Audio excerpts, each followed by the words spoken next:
অবশেষে বৃহস্পতিবার মধ্যরাতে মিরপুর, গুলশান, কারওয়ান বাজার সহ রাজধানীর বেশিরভাগ জায়গায় মুষলধারে বৃষ্টি হয়েছে। এর আগে পুরান ঢাকা ভিজিয়েছে এক পশলা বৃষ্টি। এছাড়া চট্টগ্রাম সহ দেশের বিভিন্ন স্থানেও বৃষ্টি হয়। এই বৃষ্টির স্বস্তি নিয়ে এসেছে নগর জীবনে। বিস্তারিত জানাচ্ছেন আবির আহমেদ। একটানা দীর্ঘ তাপপ্রবাহের পর বৃষ্টির দেখা পেল উত্তপ্ত নগর ঢাকা। ঢাকাবাসীর উষ্ণ দিনের আপাত অবসান ঘটিয়ে বৃহস্পতিবার মধ্যরাতে রাজধানীর বেশিরভাগ জায়গায় মুষলধারায় বৃষ্টি হয়। এতে জনজীবনে নেমে আসে স্বস্তি।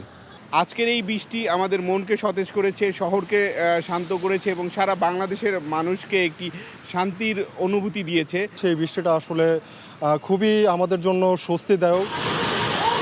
বিকাশে কম খরচে ক্যাশ আউটের লিমিট বেড়ে 50,000, প্রিয় এজেন্টও 2টা। এর আগে সূত্রাপুর, শনিয়াকড়া সহ পুরান ঢাকার বেশ কিছু এলাকায় বৃষ্টি নামে, যদিও অল্পই বৃষ্টি ছিল স্বল্প সময়।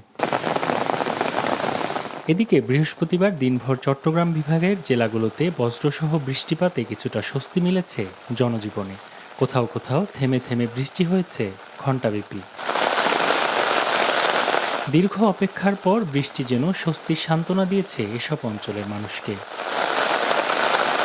আজকে হঠাৎ একটু বৃষ্টি হওয়াতে গরমটা খুব কমে গেছে। সেই বৃষ্টিটাতে আগে হয়তো তো ভালো হতো, আমরা কৃষক মানুষ, বৃষ্টিটা খুব প্রয়োজন ছিল। এছাড়া পর্যায়ক্রমে দেশের অন্য জেলাগুলোতে বৃষ্টি হতে পারে বলে জানিয়েছে আবহাওয়া অধিদপ্তর। ঢাকার যে তাপপ্রবাহ, আজকেও ঢাকাতে তাপপ্রবাহ আছে। আমরা আশা করছি যে এটা আজকে এবং আগামীকালকেও ঢাকাতে তাপপ্রবাহ থাকবে। এটা এমন হতে পারে 5 তারিখের পরে গিয়ে এই তাপপ্রবাহটা মৃদু আকার ধারণ করতে পারে, অথবা ঢাকাতে 5 তারিখের পরে তাপপ্রবাহ নাও থাকার সম্ভাবনা রয়েছে। আবির আহমেদ, এনটিভি নিউজ, ঢাকা। বিকাশে কম খরচে ক্যাশ আউটের লিমিট বেড়ে 50,000, প্রিয় এজেন্টও 2টা।